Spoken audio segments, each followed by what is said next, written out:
So there's been news today of yet another example of the ugly face of Islamic totalitarianism. Before you respond to that comment with claims of, oh, is this guy EDL or BNP or whatever, no, I'm not. I'm someone who believes in human rights. Basically, this is what I'm referring to. Pregnant woman sentenced to death in Sudan for marrying a Christian. Yeah, you heard that right. Pregnant woman sentenced to death in Sudan for marrying a Christian. I'll read out the first few paragraphs. This is from the newspaper, and as always I'll put a link to the source.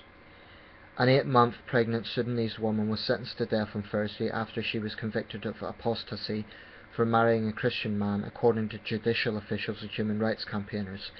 The court in the Sudanese capital of Khartoum also ordered that Miriam Ibrahim be given 100 lashes for committing zina, meaning illegitimate sex in Arabic, for having sexual relations with a non-Muslim man.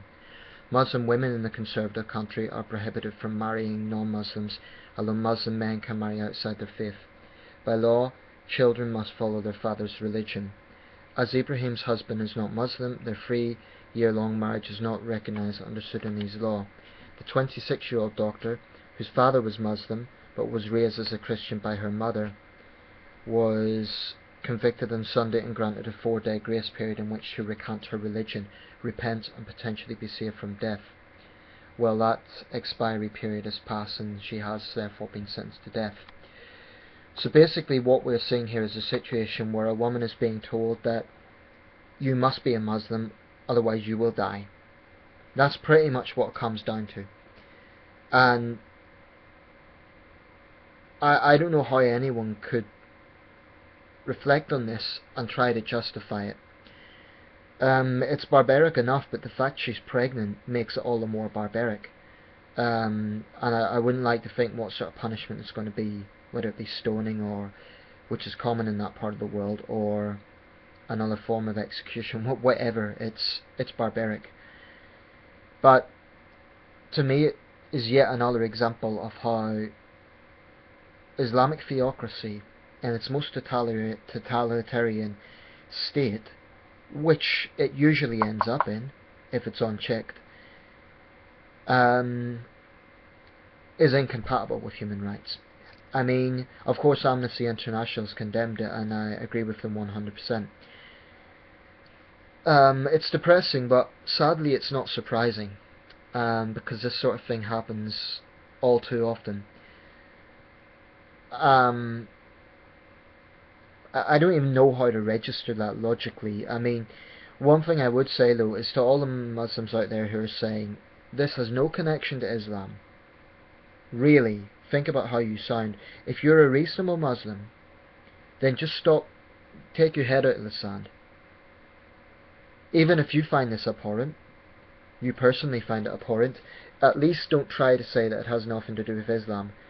That's just insincere. It is to do with Islam, of course it is.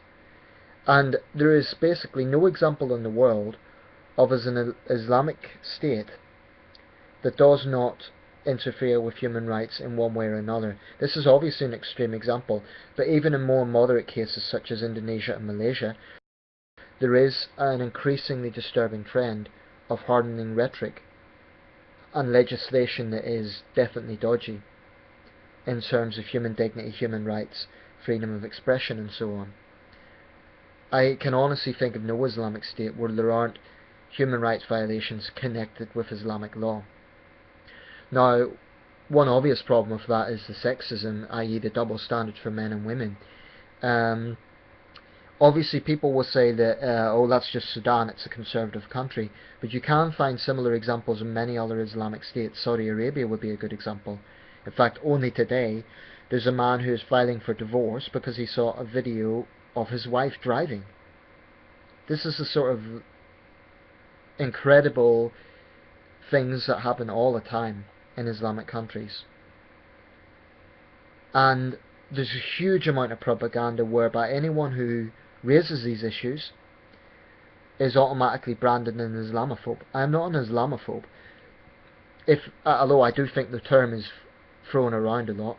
But if we take Islamophobe to be a legitimate thing, And sometimes perhaps it is, that means hatred of Muslims. Well, I don't hate Muslims.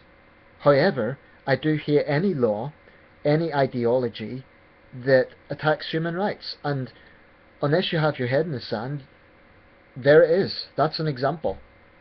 What more evidence do you need? And this has nothing to do with Christianity versus Islam. There's plenty of areas of Christianity I could find to criticise as well. Rather, the issue here is about theocratic extremism, and it's repugnant. And just like the video I made about stoning in Brunei, no doubt I'll have lots of Islamists coming on here and trying to make excuses for it. My message to them is quite simple. Get yourselves into the 21st century. You're brainwashed. You're brainwashed by this ideology. I'm not talking about Islam per se, but I'm talking about theocracy. Islamic theocracy.